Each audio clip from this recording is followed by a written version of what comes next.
બનાસકાંઠા જિલ્લાના થરાદના લુણાલ ગાયત્રી ગૌસેવા ધામ ખાતે ગુજરાત વિધાનસભાના અધ્યક્ષ શંકરભાઈ ચૌધરીનો સન્માન સમારંભ કાર્યક્રમ યોજાયો હતો.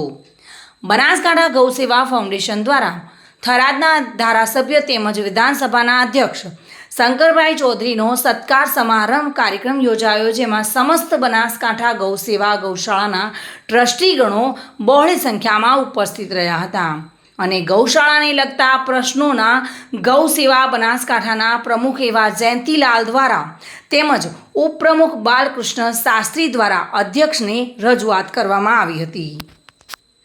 જય શ્રી કૃષ્ણ, જય ગૌ માતા.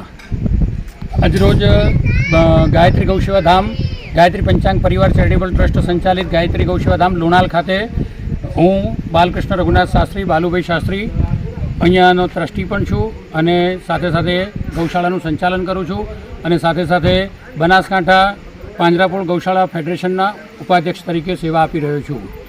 એ અંતર્ગત આજે ફેડરેશનના નેજા હેઠળ અહીંયા અત્રે ગૌશાળાની અંદર માનનીય ગુજરાત વિધાનસભા અધ્યક્ષ શ્રી શંકરભાઈ ચૌધરી, અમારા લોકલાડીલા નેતા, અમારા લોકલાડીલા ધારાસભ્ય શંકરભાઈ ચૌધરીનો બહુમાન પ્રસંગ રાખેલો હતો અને પધાર્યા. એમનો ખૂબ ખૂબ આભાર.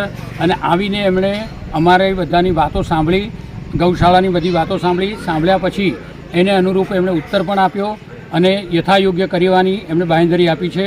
સરકાર સુધી અમારી વાત પહોંચાડશે અને કંઈક ને કંઈક ઘટતું કરાવશે એવું કીધું છે. અને સાથે સાથે એમણે ગૌશાળા આત્મનિર્ભર થાય, કઈ રીતે પોતાના પગ ઉપર ઊભી થઈ શકે છે, સરકારની અથવા તો અન્ય કોઈની સહાય ન લેવી પડે એવી પણ ઘણી બધી વાતો કરી અને એ બધી વાતોથી અમારા ફેડરેશનવાળા પણ બધા મંત્રમુગ્ધ થઈ ગયા હતા અને બધાએ એ વાતને સર સ્વીકાર્યો છે. અસ્તુ. જય ગૌ માતા. મહેન્દ્ર ઓઝા સાથે bureau report, today Gujarati news.